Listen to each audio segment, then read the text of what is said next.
Berarti 2024 ini pemilihan di Kabupaten Karawang tidak ada calon independen ya Bu? Di 2015 ya sempat ada calon independen. Kalau untuk di 2024 ini sendiri tidak ada calon independen yang menyampaikan dukungannya. Ramainya di Kabupaten Karawang kan selain petahana maju ini ada PNS juga yang isunya mau maju gitu. PNS yang mau mencalonkan menjadi gubernur, wakil gubernur, bupati, wakil bupati, wali kota, wakil wali kota itu harus mengundurkan diri sejak ditetapkan sebagai calon. Tapi kan kemudian kalau misalkan pengunduran diri itu kan tentunya prosesnya panjang ya kalau PNS itu kan ASN itu.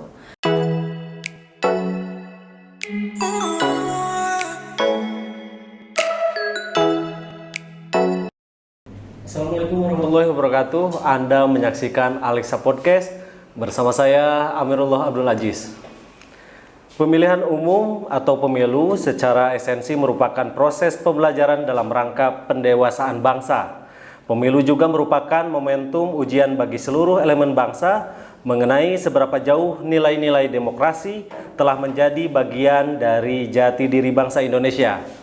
Bulan November 2024 mendatang, Republik Indonesia akan menggelar pilkada serentak tidak terkecuali Kabupaten Karawang.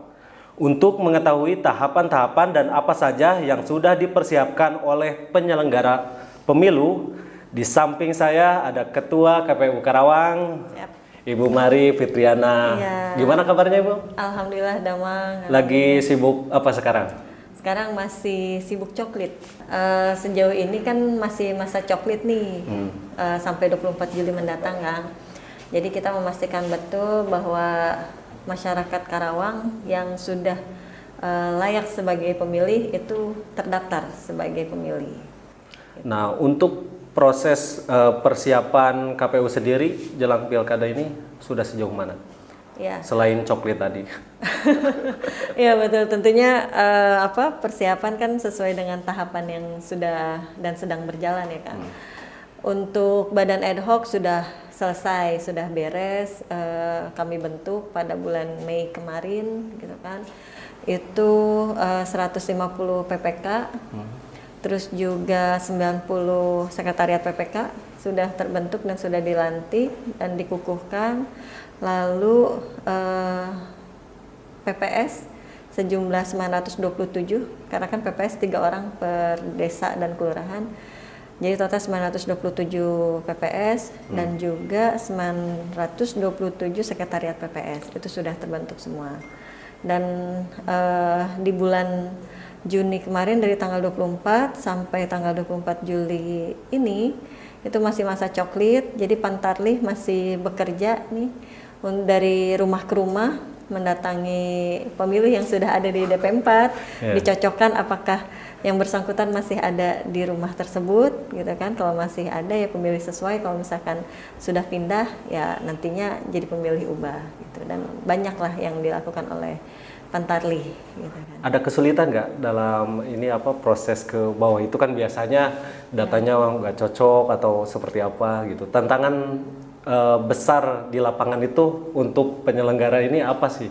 Alhamdulillah kalau yang Pantarlih laporkan gitu, yang mereka temui di lapangan, mungkin waktu yang tidak sesuai aja gitu. Ketika mereka mendatangi rumah pemilih, ada yang kan kondisinya misalkan pemilihnya dua-duanya bekerja gitu kan, suami istri, jadi harus timingnya yang tepat gitu kan ketika mereka mendatangi. Tapi pada prinsipnya warga Karawang terbuka gitu, jadi mereka tidak ada yang tidak mau untuk dicoklit. Jadi mereka sudah menantikan petugas Pantarlih. Jadi kami lihat sih awareness dari masyarakat Karawang gitu ya, untuk mereka dicoklit itu tinggi gitu. Jadi ada tidak berapa ada jumlah sih sampai saat ini peserta pemilih di Karawang ini? Kalau untuk pemilih yang sudah tercoklit ini 91,66% dari 1,8 Dari jutaan. 1,8 berarti sekitar yang baru Iya, udah terdata satu tujuan lah. satu tujuan ya. Iya, Oh. 1,7 jutaan yang sudah tercoklit. Tercoklit. Siap. Nah, kita ini beralih nih ke pertanyaan yang agak ini. Tadi kan soal pendataan ya. Nah, bagaimana KPU memastikan pelaksanaan pilkada yang bebas dari kecurangan? Kita kan tadi udah pendataan, oke lah, aman-aman saja katanya. Nah, soal memastikan kecurangan atau peran KPU sendiri seperti apa? Ya, tentunya kan kemarin saat pemilu 2024 kami punya pengalaman yang cukup buruk ya. Ada beberapa kecamatan PPK-nya yang melakukan tindak kecurangan, dan tentunya itu menjadi concern untuk KPU Kabupaten Karawang agar hal tersebut tidak terulang gitu Kang pada saat pilkada ini gitu kan. Karena ramai juga infonya. Betul, itu sempat ramai gitu, dan kami sudah berusaha sangat selektif saat kemarin melakukan perekrutan badan ad hoc, karena kan itu melalui seleksi terbuka lagi gitu, dan kami selektif betul gitu kan, memastikan bahwa badan ad hoc yang kami berikan kepercayaan mereka bisa menjaga integritasnya, dan supaya hal-hal kaitan tadi kecurangan dan lain sebagainya, pelanggaran etika gitu kan tidak terjadi lagi. Nah, selain proses rekrutmen yang selektif, kami juga kemarin di awal Juni itu memberikan orientasi tugas kepada PPK agar mereka bisa lebih disiplin dan juga bisa memaknai integritas mereka sebagai penyelenggara itu betul-betul untuk dijaga gitu, bukan hanya sekedar kata-kata oh hanya integritas gitu kan apa segala macam, tapi mereka melaksanakan itu. Tapi aman kan kemarin gitu terkait pelanggaran terkait itu. Kemarin itu begitu terjadi pelanggaran itu kan kami langsung menyelesaikan gitu kan, bahwa suara-suara yang sempat berpindah gitu kan itu dikembalikan ke posisi semulanya. Dan untuk PPK yang melakukan tindakan tersebut kita berikan sanksi keras gitu kan. Jadi mereka sudah tidak bisa lagi menjadi penyelenggara, Kang. Itu resiko sebenarnya yang cukup berat. apa sih yang membuat indikasi kecurangan itu ada? Dari mana sih hingga terjadi pemindahan hak pilih yang seharusnya memilih ini suaranya pindah ke ini? Faktornya apa sih? Faktornya apa ya? Mungkin karena ada kesepakatan di antara mereka gitu ya. Oh, ada hal seperti itu. Ya kan kami tanya gitu kan, apa yang menyebabkan mereka akhirnya melakukan tindakan itu gitu kan ya. Ya intinya karena mereka tergoda gitu. Sebetulnya kan kalau misalkan mereka tidak tergoda, mereka tetap menjaga integritasnya, ya hal tersebut tidak akan terjadi gitu Bang. Oke. Nah, udah aman ya. Apa langkah-langkah yang diambil KPU untuk meningkatkan partisipasi pemilih? Iya, kalau untuk partisipasi pemilih kan memang biasanya di pilkada itu kan agak berbeda ya dengan pilpres dan pileg gitu kan. Memang kalau misalkan dilihat dari data 2020 kemarin itu partisipasi masyarakatnya hanya di angka 70%. Nah itu kan sangat berbeda jauh dengan hasil pemilu di 2019-nya kan. Pemilu di 2019-nya itu kalau nggak salah di angka 80, sekian persen. Jadi ada selisih 10%. Berarti ada penurunan gitu kan? Ada di penurunan 2024 gitu. ini. Nah ini juga banyak hal yang harus kita antisipasi gitu kan, kaitan partisipasi pemilih gitu. KPU RI sendiri kan memberikan tanggung jawab kepada KPU Kabupaten Kota itu tidak jauh berbeda angkanya dengan kemarin pemilu di angka 82%-an. Nah kalau untuk Karawang kemarin di pemilu aman tuh Kang, jadi sesuai lah dengan target dari KPU RI gitu. Nah, untuk di pilkada sendiri ini tentunya menjadi tantangan yang sangat besar untuk KPU Karawang. Karena tadi di 2020 angka partisipasinya hanya 70%. Nah, berarti ini kan PR kami harus menaikkan, kalau dari situ ya, kalau berangkatnya dari 70%, berarti kita harus menaikkan 12% gitu.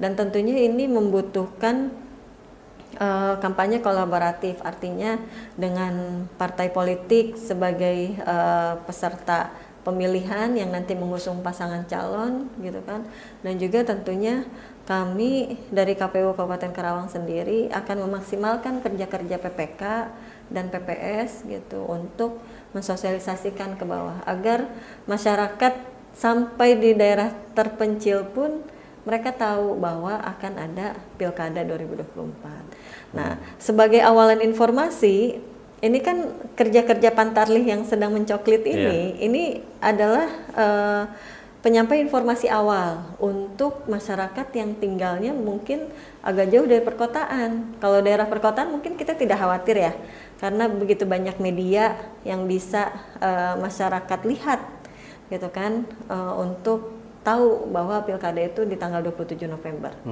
Nah, tapi kan masyarakat kita yang ada di pelosok itu kan belum tentu tahu gitu. Nah, maka Pantarlih ini ya selain mereka tugasnya mencoklit, mereka itu harus memberitahu bahwa pencoklitan ini untuk apa gitu. Bahwa pencoklitan ini dilakukan untuk nanti supaya warga kita yang ada di pelosok pun bisa memilih gitu. Jadi itu penyampaian informasi, dan tentunya media yang bisa kita lakukan untuk sosialisasi begitu banyak kan. Salah satunya ini kan podcast gitu kan, memberikan informasi yang luas kepada masyarakat dan juga sekaligus mengedukasi gitu. Lalu sosialisasi lainnya yang melalui pertemuan tatap muka gitu kan, diskusi-diskusi, terus juga melalui event-event gitu kan, kegiatan gitu. Dan kita pun di KPU Kabupaten Karawang sekarang sedang meramu, jadi kegiatan sosialisasi ini tidak hanya kegiatan tatap muka, seminar, diskusi gitu, tapi juga melalui event-event yang menarik gitu kan, kegiatan-kegiatan yang bisa kami buat juga bekerja sama dengan semua gitu kan. Ada ormas gitu kan, ada OKP, terus juga ada lembaga-lembaga lain gitu kan, baik lembaga pendidikan maupun media gitu yang bisa bekerja sama, yang bisa kami maksimalkan untuk berperan aktif mensosialisasikan Pilkada ini. Jadi begitu banyak ruang lah, karena kan segmentasi pemilih kita kan banyak Kang. Ya kan, segmentasi pemilih pemula. Apalagi setiap tahun selalu meningkat ya. Nah, pemilih pemula kita kan ini makin tahun makin nambah pastinya gitu kan. Dan pemilih disabilitas pun itu akan kami lakukan sosialisasi juga gitu. Tentunya kan dengan format acara yang berbeda gitu kan dengan pada umumnya. Terus juga basis keagamaan gitu kan, basis komunitas, terus juga kaum marginal. Jadi semua akan kami papai lah kalau bahasa Sundanya. Ini kan banyak yang bertanya angka partisipasi masyarakat terhadap pemilu ya, pemilihan ini ada perbedaan. Ketika Pilpres dan Pileg dibanding Pilkada ini kan angka partisipasi masyarakatnya lebih tinggi Pilpres. Betul. Nah, sedangkan untuk Pilkada ini ya mungkin banyak faktor penyebab perbedaannya yang mungkin cukup signifikan. Iya betul, perbedaannya kan sangat jauh ya Kang ya. Lumayan kan ada perbedaan 10-11% partisipasi masyarakat gitu. Dan kalau kita sih menilai karena memang saat Pilpres berbarengan dengan Pileg, itu kan pertama dari sisi penyampaian informasi pasti lebih luas. Seluruh TV gitu kan, itu pasti memberitakan gitu kan tahapan-tahapan pemilu gitu kan. Nah, terus juga faktor yang keduanya di Pileg dan Pilpres itu karena Pileg kan apalagi yang DPR ya, yang DPR itu kan begitu banyak calon, begitu banyak tim sukses.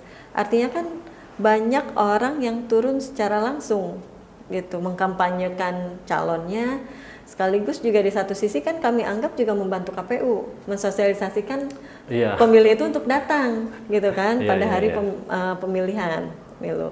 Nah, kalau misalkan di Pilkada, beruntung sekarang Pilkadanya serentak se-Indonesia kan. Jadi pemberitaan di media pun masif ya, banyak juga gitu. Banyak juga gitu kan. Nah, makanya nanti kita lihatlah partisipasi masyarakatnya akan seperti apa gitu. Nah, tapi dari sisi turun ke grassroots gitu kan. Karena kan kalau tim sukses itu kan tergantung pasangan calonnya kan. Iya, iya. Kalau misalkan pasangan calonnya hanya 2 atau 3, nah itu kan pasti tim suksesnya akan terbagi, dan itu belum terlalu masif ketimbang pileg. Oh, berarti tim sukses juga menentukan apa minat partisipasi masyarakat. Iya, tentu saja, karena kan tim sukses ya, selain kami penyelenggara kan juga menginformasikan kepada masyarakat untuk mereka datang gitu. Nah, tim sukses juga kan sama, walaupun di satu sisi tambahan mereka masyarakat harus memilih calon dukungan mereka kan gitu ya. Tuh, tapi pada intinya kan sama-sama mendorong masyarakat supaya masyarakat datang pada saat hari H gitu kan.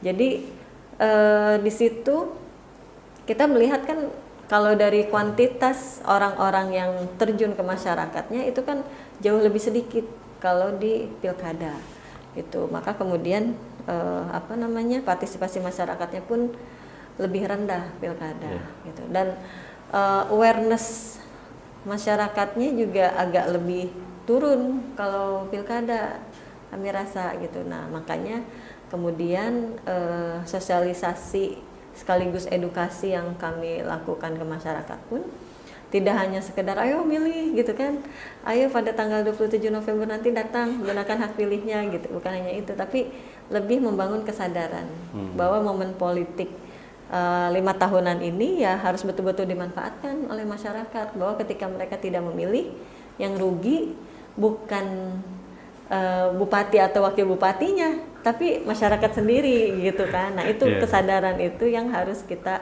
bangun bersama gitu. Baik. Tadi soal pemilih nih, sekarang soal logistik, Bu. Ini banyak juga yang nanya ini, bagaimana KPU mengatasi kendala logistik terutama di daerah terpencil. Nah, berkaca dari pengalaman kemarin lah saat pemilu, tantangan logistik itu memang kan ada daerah yang terpisah, kalau misalkan ada terjadi rob, itu daerah Cibuaya gitu kan. Nah, tapi kami kan karena ini merupakan tanggung jawab bersama gitu kan, artinya ada stakeholders, bukan hanya tanggung jawab KPU. Kami rutin melakukan koordinasi gitu kan dengan pemerintahan daerah, termasuk stakeholder di dalamnya. Di situ ada BPBD. Jadi ketika misalkan dari tim logistik mau menurunkan dan membutuhkan peralatan gitu kan ke daerah yang sulit sekalipun, misalkan membutuhkan perahu karet BPBD siap gitu.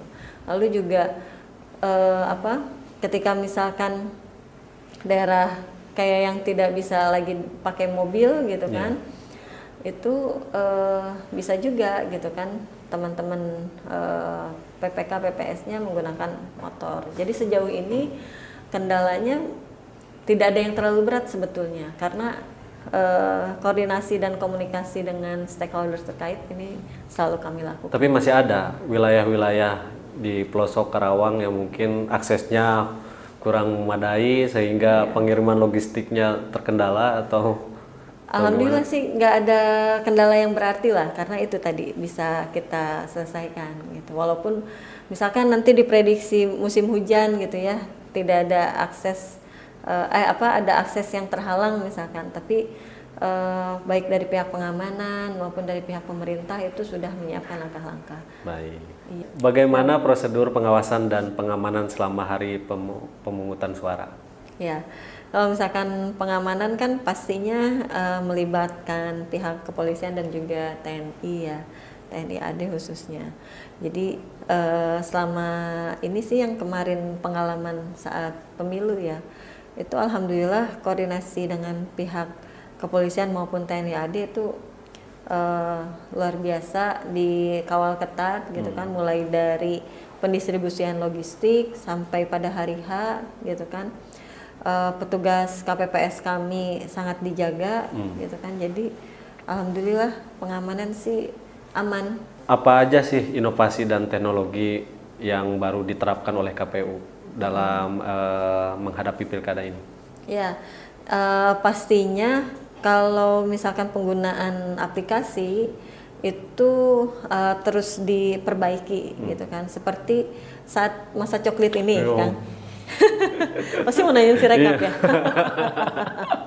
Iya. Jadi selama masa coklit ini kan ada aplikasi e-coklit yang digunakan. Nah, kalau kita bandingkan aplikasi e-coklit saat pemilu kemarin dengan yang saat ini sedang kami gunakan untuk pilkada, ini fiturnya jauh lebih mudah. Terus juga aksesnya lebih cepat dan proses sinkronisasi datanya pun lebih cepat gitu. Jadi setelah evaluasi kemarin hasil pemilu gitu kan, e-coklit hasil pemilu diperbaiki, lalu sekarang e-coklitnya sudah lebih canggih lah dari yang kemarin. Dan mungkin lebih mudah ya, karena kan pilkada ini nggak terlalu banyak seperti kemarin kan. Betul. Ya kita memahami juga si rekap ya menampung database begitu banyak ya, error-error dikit lah nggak masalah gitu. Betul. Tentunya kan semua sistem informasi itu kan akan terus diperbaharui oleh KPU RI gitu kan, termasuk nanti si rekap ini gitu kan. Betul, tadi kalau misalkan kemarin saat pemilu kan pasti basic datanya tuh banyak. Karena ketika diupload itu kan banyak yang diupload. C1 plano itu yang diupload oleh KPPS itu kan kemarin begitu banyak. Satu TPS saja bisa berpuluh-puluh lembar gitu kan yang diupload. Apalagi yang DPR series gitu kan. Nah, itu yang kemarin sempat membuat agak resah gitu kan. Jadi pastinya itu akan lebih ringan kalau di pilkada, karena kan di pilkada hanya 2 yang akan direkapkan, pemilihan gubernur wakil gubernur gitu kan, Jawa Barat kalau di Karawang, terus pemilihan bupati dan wakil bupati Karawang gitu. Jadi hanya 2 surat suara gitu kan yang nantinya akan akan diupload gitu kan. Rekapnya pun kan nanti yang diupload hanya sedikit gitu kan, tidak sebanyak saat kemarin pemilu. Mudah-mudahan lebih sinkronnya lebih cepat gitu kan, dan juga data masuk ke pusat itu lebih cepat dan tidak ada hambatan untuk aplikasinya gitu. Mengenai pemilihan bupati dan wakil bupati ini Bu. Ya. Nah, sejauh ini tahapannya sudah sejauh mana? Terus bisa mungkin dijelaskan kepada pemirsa untuk pendaftarannya, mungkin kapan waktunya, dan sejauh ini yang sudah ramai isunya akan mendaftarkan diri sebagai bacabub dan bacawabub, siapa aja gitu mungkin. Iya. Sedikit di-spill. Sedikit di-spill ya. Kalau misalkan untuk paslonnya sendiri kan karena belum resmi pendaftaran ya Kang, maka kami pun kan ya hanya mendengar wacana-wacana di luar saja gitu kan. Tapi KPU sendiri baru di tanggal 27 sampai 29 Agustus 2024 melakukan pembukaan pendaftaran. Itu kan untuk pengumuman pendaftaran sendiri di tanggal 25 Agustus. Iya. Jadi paslon bisa mendaftar dari tanggal 27 sampai 29 Agustus. Nah, untuk sejauh ini sih belum ada yang konsultasi ke kantor gitu kan. Nah, tapi nanti KPU Kabupaten Karawang akan melakukan sosialisasi juga kaitan PKPU 8 2024 ini tentang pencalonan ke pimpinan-pimpinan partai politik dan juga stakeholders terkait, karena ada surat dinas dari KPU RI itu kaitan visi misi. Jadi ketika nanti paslon mencalonkan ke KPU mendaftar, itu ada visi misi yang harus sudah disampaikan, dan visi misi itu harus sejalan dengan rencana jangka panjang pembangunan daerah. Gitu. Jadi nanti kami akan sosialisasikan hal tersebut gitu kan ke pimpinan partai dan stakeholders. Nanti juga kami akan mengundang Bapeda, kepala Bapeda akan menyampaikan rencana jangka panjang pembangunan Karawang itu seperti apa gitu kan. Nah, jadi paslon itu harus sudah melampirkan visi misi tersebut gitu, dan itu harus sesuai dengan apa yang sudah dirancang oleh Bapeda Karawang. Tapi dibanding 2019 yang lalu, dibanding dengan sekarang, kayaknya isunya adem-adem aja nih yang mau nyalon ini.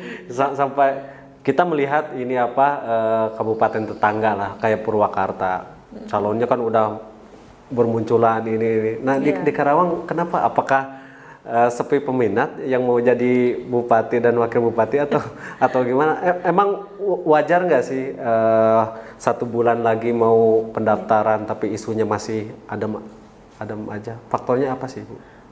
Ya kami juga harus mempertanyakan kepimpinan partainya ya kalau kayak gini. Tapi kan mungkin pimpinan partai politiknya kan masih melakukan konsolidasi dan komunikasi dengan masing-masing pimpinan parpol lah gitu kan. Karena kan rekomendasi itu kan dikeluarkan langsung dari DPP, langsung dari pusat gitu. Maka kemudian pimpinan partai di daerah pun kan pastinya koordinasi dengan pimpinan pusatnya gitu kan, untuk menentukan siapa yang akan mereka usung gitu kan, siapa yang akan mereka dukung gitu. Nah, KPU sendiri ya karena memang belum resmi membuka pendaftaran, ya kami pun sebetulnya kalau misalkan memang ada yang mau konsultasi ke kantor itu nggak masalah. Nggak masalah juga kami kan? buka gitu, kami buka. Karena kan sudah masuk tahapan begini ya kantor pasti terbuka terus kan. Nah, Bu, bagaimana KPU menangani isu-isu keamanan data pemilih ini? Isu keamanan data pemilih juga kan riskan, Bu. Kayak tadi kan, yang pemilih ini loncat ke ini. Nah, sejauh ini gimana sih cara menanganinya? Yang jelas kan daftar pemilih itu kan ada banyak hal yang harus dijaga gitu ya. Pertama kan data itu tidak bisa kami keluarkan sembarangan gitu kan. Ada aturannya gitu kan, dan memang kami sama sekali tidak boleh memberikan daftar pemilih termasuk akses masuk ke SIDALIH-nya, sistem informasi daftar pemilih, itu tidak boleh sembarangan. Saya sendiri pun sebagai ketua KPU Kabupaten Karawang itu tidak punya akses untuk masuk ke SIDALIH. Yang punya akses ke SIDALIH itu hanya 1 orang per kabupaten kota gitu. Jadi itu tidak sembarangan juga. Gitu. Maka kemudian kami pastikan yaitu bisa safety, karena per kabupaten kota sendiri yang punya aksesnya hanya 1 orang. Tadi terlewat sebenarnya pertanyaan, berarti 2024 ini pemilihan di Kabupaten Karawang tidak ada calon independen ya, Bu? Independen ya? Iya. Kan kalau tahun sebelumnya kan banyak tuh yang independen, berarti tahun ini nggak ada ya? Ya, di 2015 ya sempat ada calon independen. Kalau untuk di 2024 ini sendiri tidak ada calon independen yang menyampaikan dukungannya gitu. Jadi kan waktu itu kami buka itu di bulan Mei, dari tanggal 5 sampai tanggal 9 Mei itu kami membuka apabila ada paslon independen yang ingin menyampaikan surat dukungan gitu kan. Sampai tanggal 12 Mei terakhir kami membuka pendaftaran itu tidak ada yang menyampaikan dukungan. Jadi kalau independen itu kan prosesnya panjang kan. Bulan Mei kemarin itu sampai tanggal 12 menyampaikan dukungan gitu kan, KTP dengan surat dukungan pemilih pendukungnya gitu kan. Nah itu kalau dari aturannya kan 115 ribuan untuk Karawang, 115 ribuan pendukung. 115 ribu pendukung. Ya, 115 ribu sekian gitu. Nah itu setelah masuk, misalkan ada ya, setelah masuk itu kami verifikasi administrasi, kami lihat bahwa sejumlah itu tidak gitu KTP-nya gitu. Karena kalau sejumlah itu berarti lolos verifikasi administrasi. Setelah verifikasi administrasi selesai, verifikasi faktual. Nah, verifikasi faktual ini bagaimana? Kami cek satu persatu sejumlah itu, sejumlah dukungan. 115 ribu ya, itu dicek satu-satu, benar apa enggak gitu, door ada apa enggak gitu. Betul. Door to door. Door to door. Jadi tidak sampling modelnya sensus semua. Misalkan Akang ada nih KTP-nya ya di paslon perseorangan misalkan. Nanti kami akan datang itu Akang ke rumah. Kang betul tidak Akang memberikan dukungan ke paslon ini. Nah, kalau misalkan Akang bilang dukung MS berarti kan itu satu. Kalau misalkan tidak berarti TMS gitu, enggak. Berarti hilang tuh satu KTP gitu kan. Nah, verifikasi faktual misalkan dilakukan ternyata ada KTP yang tidak memenuhi syarat, misalkan yang tidak mendukung ya belum tentu juga bisa lolos gitu. Nah, setelah misalkan verifikasi faktualnya lolos nih, baru bisa mendaftar itu bareng sama yang dari gabungan partai politik di tanggal 27 Agustus gitu. Karena ini verifikasi faktualnya panjang. Kalau misalkan ada kemarin di Kerawang, ini tuh sekarang tuh kami sedang melakukan verfak. Nah itu makanya kelihatan gitu agak nyantai sekarang gitu karena mungkin tadi nggak ada yang verfak. Daftar satu pun itu nggak ada yang ini. Tidak ada satupun. Iya. Kan kemarin sempat rame ya, ada baliho-baliho gitu. Kami tunggu gitu kan, tidak ada yang konsultasi ke kantor. Kami tunggu tidak ada yang datang juga ke kantor untuk mengajukan ini dukungannya gitu. Baik Bu. Nah, kita lanjut, bagaimana KPU memastikan netralitas dan integritas petugas pemilu? Ini juga kan riskan di lapangan, Bu. Betul, ini sangat berat sekali gitu kan. Yang jelas kami sering mengingatkan berulang kali dan setiap rakor lalu juga ada BIMTEK gitu, kami selalu ingatkan bahwa seluruh penyelenggara pemilu Pilkada 2024 ini harus menjaga integritasnya dengan baik gitu. Jangan sampai melakukan kecurangan. Karena ketika melakukan kecurangan itu resikonya panjang untuk pribadi gitu kan. Seperti kemarin yang melakukan kecurangan itu kan diberhentikan tetap dan otomatis mereka sudah tidak bisa lagi menjadi penyelenggara. Iya. Sampai tahun berapapun. Seumur hidup berarti nggak boleh jadi penyelenggara. Tidak boleh jadi penyelenggara lagi. Ketahuan. Dan itu bukan hanya di KPU, jajaran KPU gitu ya, kabupaten, PPK, PPS, KPPS sekalipun tidak sampai bisa. Sampai ke tingkat bawahnya? Tidak bisa. Nggak bisa. Begitupun kalau misalkan dia mau nyebrang, jadi di Bawaslu misalkan Bawaslu, Panwascam, PKD nggak itu bisa. nggak bisa juga. Pokoknya yang berbau-bau ini penyelenggara pemilu nggak boleh. Iya, karena kan penyelenggara pemilu itu kan ada 3 kan, KPU, Bawaslu, dan DKPP. Jadi mereka itu sudah tertutup peluangnya gitu. Maka kemudian ya kami berharap para penyelenggara pemilu ini tidak menyia-nyiakan potensi mereka. Kita kan nggak tahu ke depannya, mungkin ada milik rezekinya gitu kan, bisa menjadi anggota KPU atau anggota Bawaslu kan kita nggak tahu. Maka ya harus menjaga integritasnya dengan baik gitu. Oke, sebelum ke pertanyaan terakhir dan penutup tuh. Iya. Agak deg-degan. Ini enggak, jelang pilkada kan selalu ada berita hoax gitu. Oh iya. Berita yang menjatuhkan calon lain. Nah, gimana sih peran KPU dalam menangani hoax dan berita palsu terkait pilkada? Ya mungkin ada tim cyber dari KPU dibentuk atau seperti apa? Kami sudah merancang kegiatan, nanti akan mengundang media gitu kan, media gathering, dan lalu juga setiap kami berkomunikasi dengan teman-teman media, kami selalu sampaikan gitu kan bahwa ketika mereka akan memberitakan sesuatu ya harap konfirmasi dengan benar ke narasumbernya gitu kan. Artinya ketika ada berita itu kira-kira itu hoax atau kira-kira itu menjadi black campaign atau negatif campaign, yaitu harap dikonfirmasi dulu gitu. Jangan sampai media ini malah justru menjadi corong penyampaian hoax gitu kan.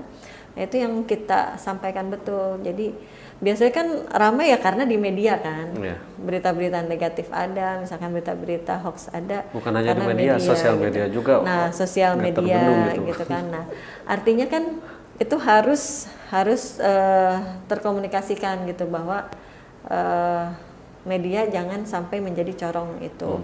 Terus yang keduanya, saat sosialisasi pun ya kami sampaikan bahwa masyarakat pun ya harus memilah dan memilih gitu berita mana yang kira-kira itu ada unsur hoaxnya, ada unsur black campaign atau negatif campaignnya, ya masyarakat pun harus bijak gitu melihat berita itu gitu. Petahana pasti selalu ada, Bu. Ya, Ya. petahana ada, terus yang mungkin lawannya juga ada. Ramainya di Kabupaten Karawang kan selain petahana maju ini ada apa? PNS juga yang isunya mau maju gitu. Nah, mungkin ada ketentuan khusus untuk PNS yang mau maju, apakah harus berhenti dulu dari jabatannya atau seperti apa? Mungkin bisa dijelaskan sedikit. Pedas nggak ini pertanyaan? Enggak kan? Enggak, masih level biasa aja, belum ekstra pedas lah. Masih biasa. Oke, jadi memang aturan pencalonan ini ada beberapa, Kang. Di PKPU sebelumnya kan di Undang-Undang 10 2016, lalu diturunkan di PKPU 8 2024. Nah, di situ kalau untuk PNS itu jelas bahasanya, redaksinya gitu kan, bahwa PNS yang mau mencalonkan menjadi gubernur, wakil gubernur, bupati, wakil bupati, wali kota, wakil wali kota itu harus mengundurkan diri sejak ditetapkan sebagai calon. Sejak gitu. ditetapkan. Sejak ditetapkan sebagai calon. Nah, tapi kan kemudian kalau misalkan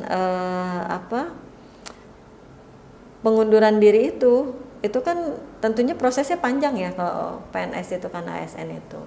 Nah, selama proses itu panjang, itu yang bersangkutan itu harus menyampaikan bahwa surat pengunduran dirinya sudah tersampaikan ke pihak yang berwenangnya, gitu, dan sudah ada surat tanda terima gitu bahwa yang bersangkutan memang betul menyampaikan surat pengunduran diri, gitu, minimalnya itu yang harus ada, gitu.